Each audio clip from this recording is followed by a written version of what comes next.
Thanks so much for tuning in to another edition of the Bloody Legends with Jai That Aussie Metal Guy and Jim Taylor.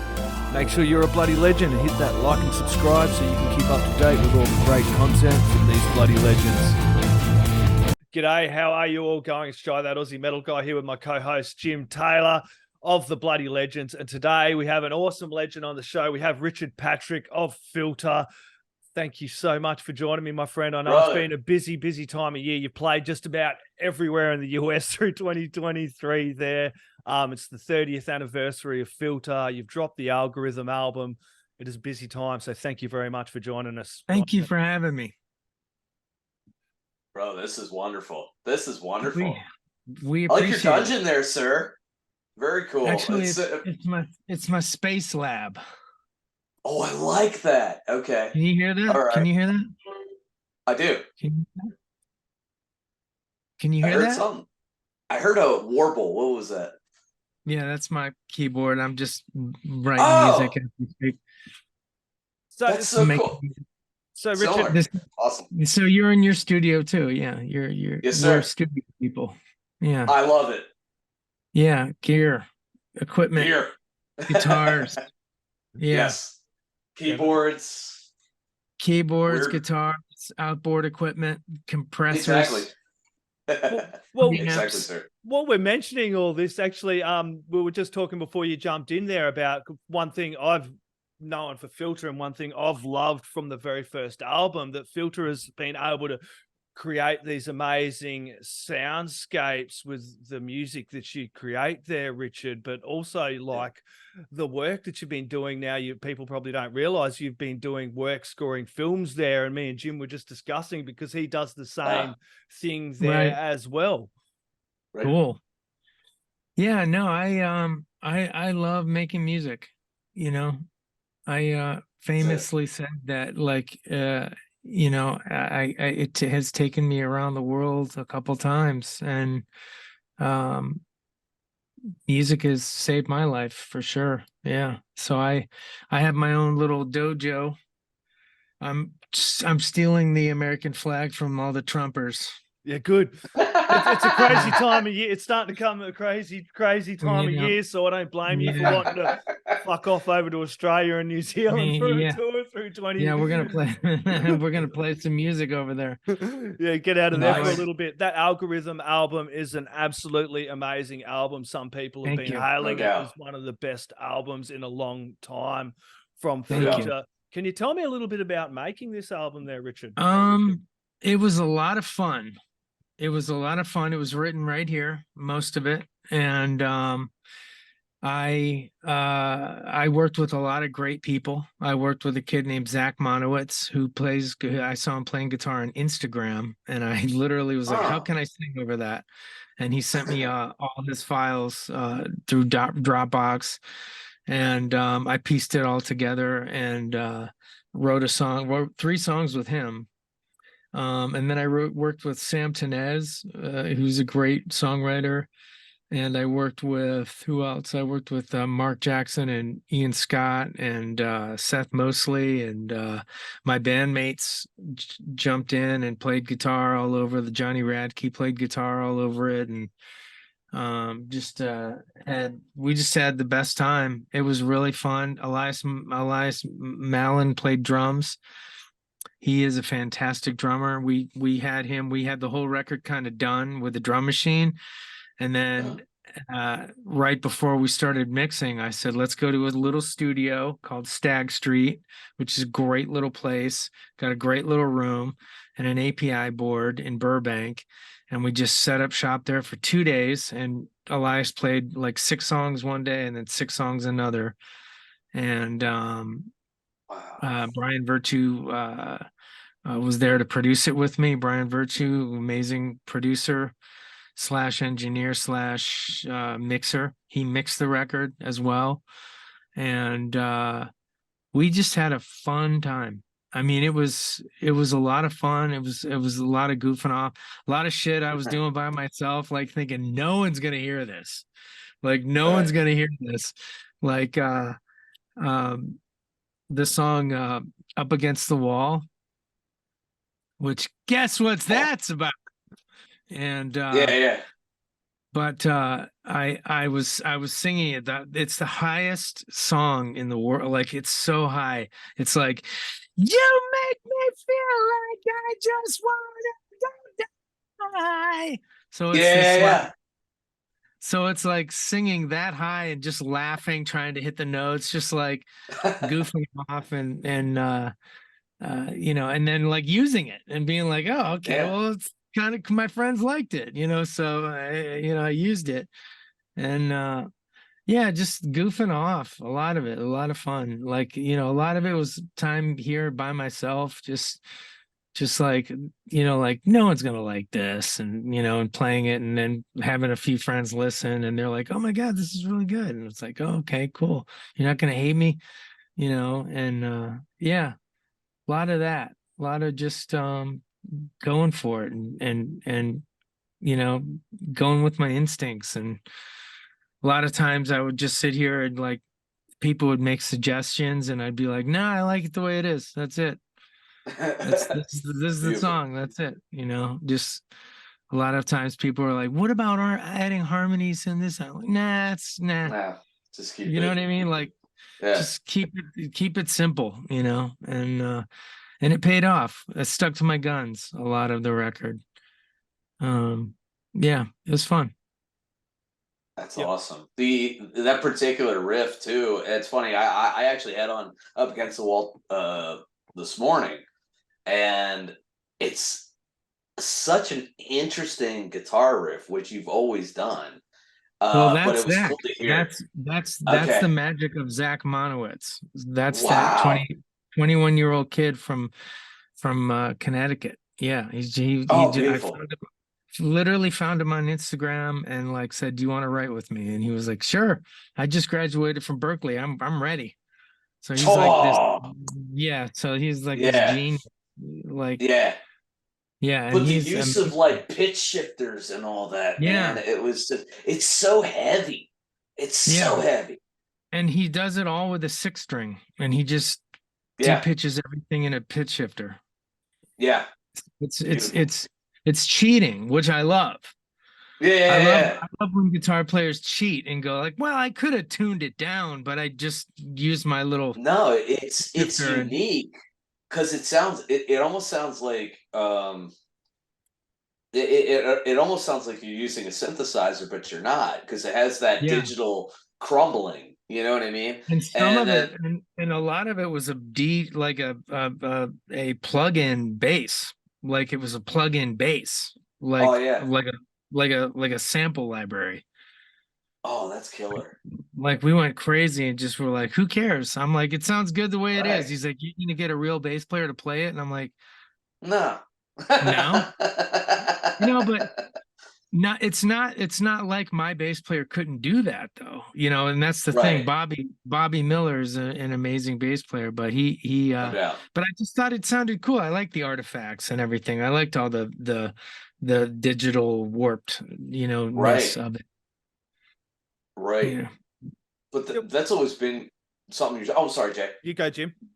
No, no, I wanted to chuck in there, Richard. Like listening to this album, like as you were saying, you just wanted to have some fun with the songwriting process and kind of make something that you enjoy. Do you think kind of, you know, having the ups and downs in your career and kind of coming around and reaching this stage in your career and having that freedom to just create music that you enjoy making has kind of helped this album kind of hit the mark with people as well? Because I've noticed that and felt that in this album. They have these Yeah. really heavy moments for and yet sure. these really melodic moments as well of introspection. Yeah.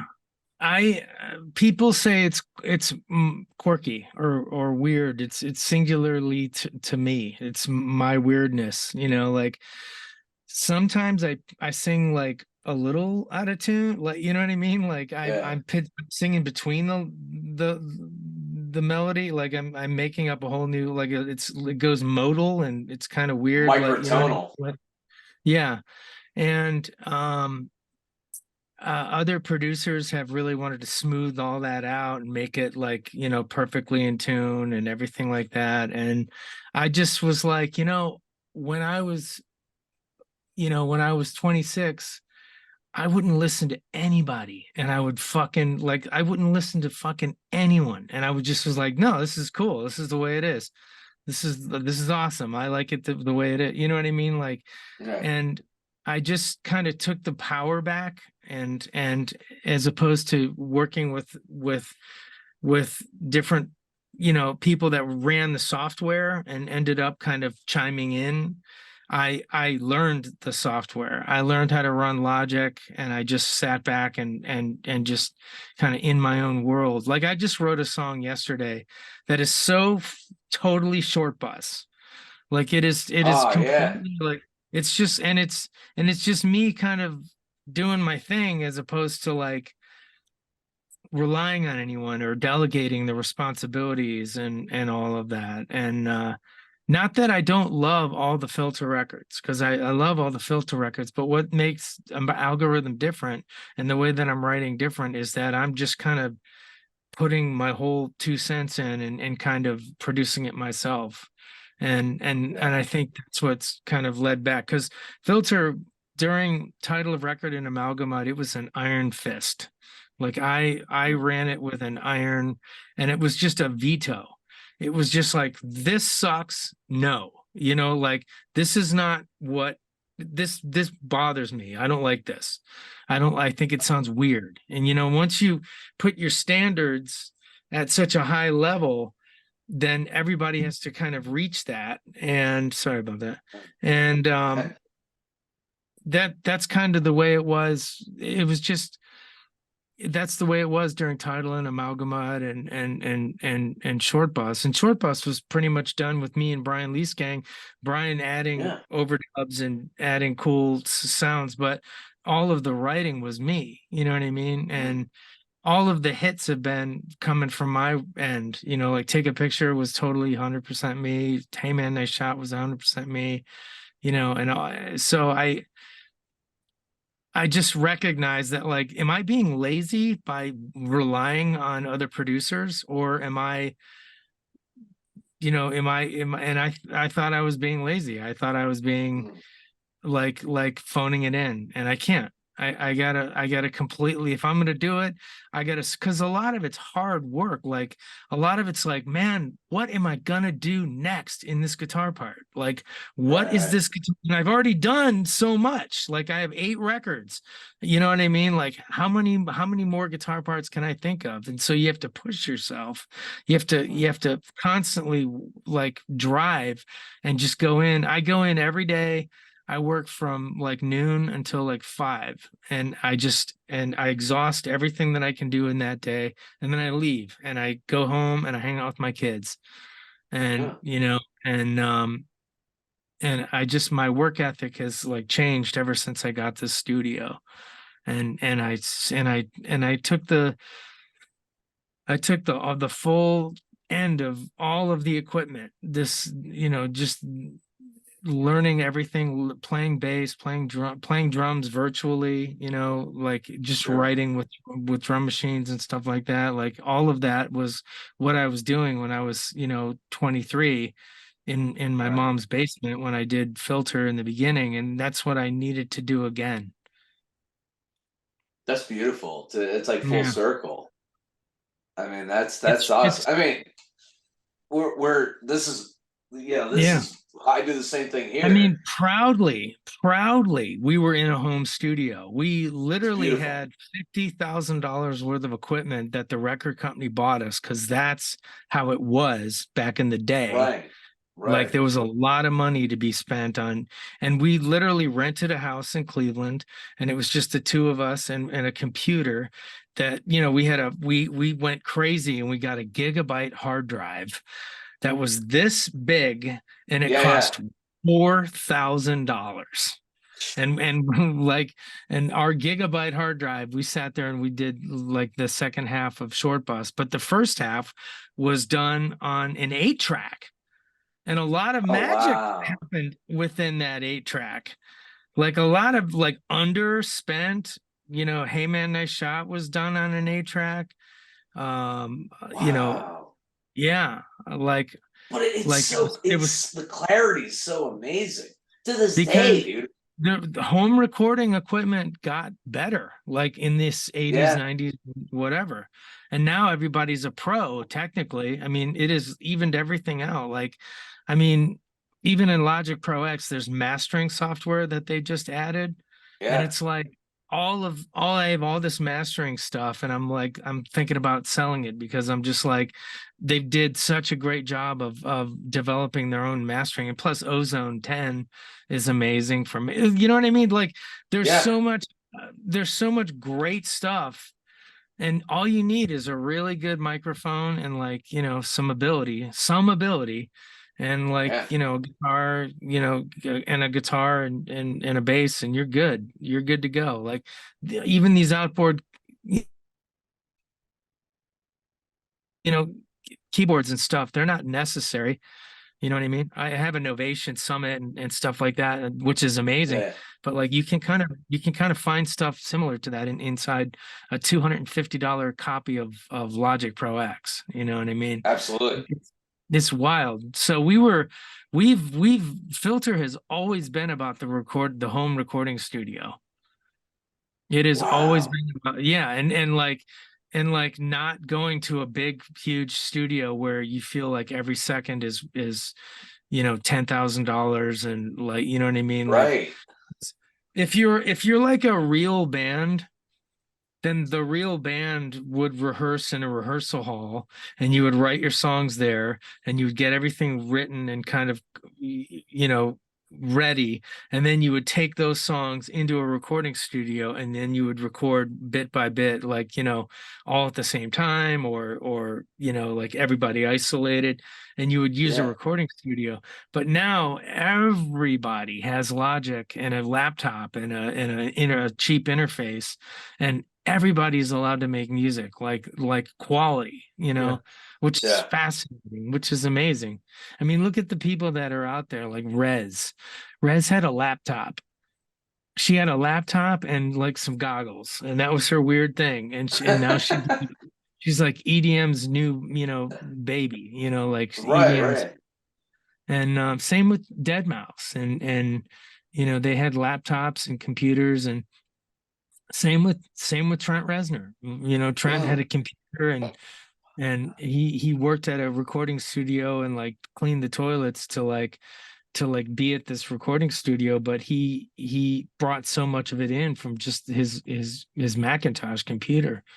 And yeah, it's fascinating. And then both of you probably look back now to when you first started, and all these bands were able to create this music. It's kind of got some, you know, there's some real positives to it as well as a few negatives. And also kind of the state of the music scene compared to where you started. You had these record companies and these labels that had Yeah. such a hold on you. Now everyone can kind of create this music and do it independently.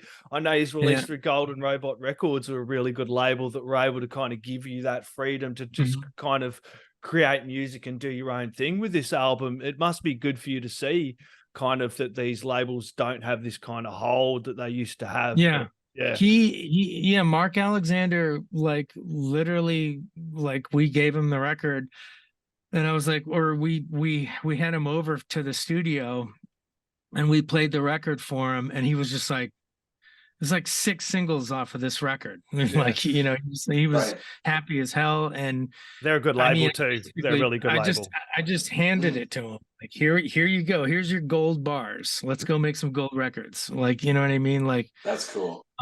Yeah. Wow. Yeah. It's a super great album, and you are about to hit Australia and New Zealand's shores next year as well. You must be super excited about that. I do have to give a mention. It has been quite a while since you've come down here. I think what 20 I'm years or something? older and I'm grayer, but my voice hasn't changed at all. My voice doctor is like, it's incredible. You have perfect vocal cords. There's no rasp. Awesome. There's no nodes or anything. There's no like, and I am bringing it. My band is fantastic. Bobby Miller on bass, Johnny Radke on guitar, Elias Malin on drums. And we just got off tour with Rob Zombie and Alice Cooper and Ministry. And we we had an amazing time, and we all had a blast, and there was tons of people there to see us because, being the opener, you're hoping anybody shows up, you know what I mean? And we had tons of people every night that were totally welcoming us and rocking out with us, and it was amazing. And we're gonna come to Australia. We're gonna play for an hour and a half to 2 hours, hopefully. We've got 8 records worth of music. We're going to try and fit into, to an hour and a half, but it's a great show. The band is totally amazing. We're completely on fire. This version of the band is completely on fire, and I'm really, really psyched. And I love Australia. So it's going to be great to come and hang out in Australia. Yeah, we can't wait to get you down under here. I know Filter's always been a favorite of mine from that Short Bus album, dude. It's definitely, you probably didn't realize when you were making that what an impact this album would have and what you would have in general, coming out of 9 Inch Nails, playing guitar, and then look, I want to create this and kind of be the front man and do something on my own. It would have been a really nervy experience stepping out on your own, but then to look back at the last 30 years and go, wow, what an experience. I had my friend bloody play Filter song at his wedding, take a picture in that, it was unreal, man. Nice. You know what I mean? Just to think of the impact you've had, the highs and lows, and then to think now that with this album you're actually like hitting some of the best music in your career as well, and you said your voice is unreal and you can hear it through this too. Yeah, no, I'm psyched. I mean, it is really cool. It is. We have been together for 30 years in different incarnations, but this particular group of guys is fantastic. And it's awesome. We're having a great time. Beautiful. That's awesome. And it was ballsy as hell for me to leave 9 Inch Nails, but I had a good reason. You know what I mean? Like, look back now and go, man, it all panned out. What the risk I made, and that's also other people have got to look out there too. Sometimes it's worth stepping out and taking a risk because you never know what can come out of that, and everybody can take that message in themselves. And literally every single day of my life for the past 30 years has been wake up, have some coffee, and dream.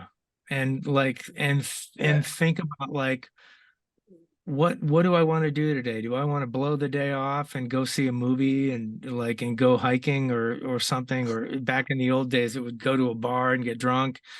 You know what I mean? Or do I want to wake up? Do I want to go to the studio and write? Do I want to work on a movie? Do I want to work on a movie score now these days? I can do that. You know what I mean? And it is total freedom. I've lived a life of complete, I do what I want when I want, and it's fantastic, except for my contractual obligations to play rock and roll concerts every once in a while. You know what I mean? Which is awesome. That's not a bad way, man. Yeah, that is not a bad thing. So, awesome. It's all about just bringing it. And we got so many great reviews on this last tour with Rob Zombie that it just makes me want to tour more. My kids are old enough. Part of problem with touring was when my kids were little, it was soul crushing to go like, guess what? I'm going to leave for 6 weeks.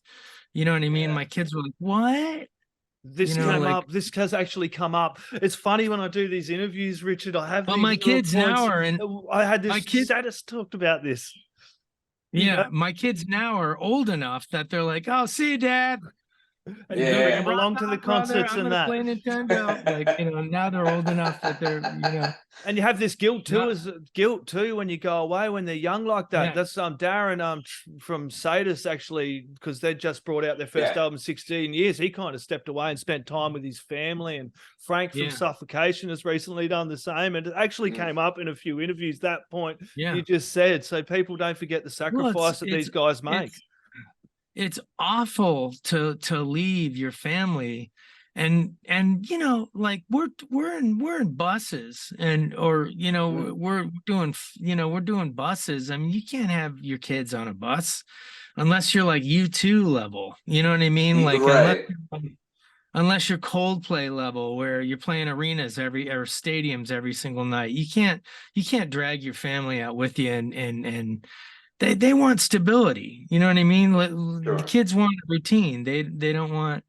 So yeah, but it's awesome now because my kids are old enough and the tours are not as crazy as it used to be for us. Right. So it all makes sense and it all works, and it's awesome. Like, you know, I have the best life is basically what I'm saying. I have the ultimate life. I get to do what I want. It's fantastic. Exactly. We've got a couple of minutes left. Jim, did you want to chuck anything in before I ask for last words? No. I think you hit it all. I do have to interject this one thing. I remember, so this is, 23 years ago in college. I was with a friend of mine in college, and we were heading to. So I went to college in Southern Virginia, and he was like, "Hey man, I want to throw on a record." We were going to another college to hang out, and he threw on Title of Record, and he threw on Welcome to the Fold, and it blew my mind because it was so funny because it was so heavy, and then you get to the chorus and it's the most feel good, like chill It's out, weird. man. Yeah. Take it down a notch. Like, yeah, right. Take it down a notch, brother. Yeah. Yeah. But you hear that beginning, where you hear shit. I was like, whoa. Hopefully everyone takes it down a notch next year. Yeah. Yeah. No, I sing that with the same vigor as I did when I was 25 or whatever, when I 27. Yeah, I sing that with the same. I mean, it's you know, you just gotta go for it. You gotta really go for it. Crit your voice. Brilliant, man. Exactly. Thank you for taking the time with us. That's man. it. And everybody go problem. for it. Catch Richard, Patrick, catch Filter when they hit New Zealand, Australian shores. Everybody go out, check out the algorithm. Go buy a whole ton of bloody merch when he hits Australia. Richard, this has been an absolute buy pleasure, some merch. Mate. Yeah, that's the one. Brother, thank you so much for having me. I really appreciate it, guys. No worries. Thank you, brother. Thank you very much. You have a lovely evening, mate. Thank you. You too. Cheers, mate. All right. Bye-bye. Bye. Oi, you're tuned in to Jai That Aussie Metal Guy, so make sure to hit that like and subscribe button so you don't miss any of his sick content. And remember, stay brutal, you legend.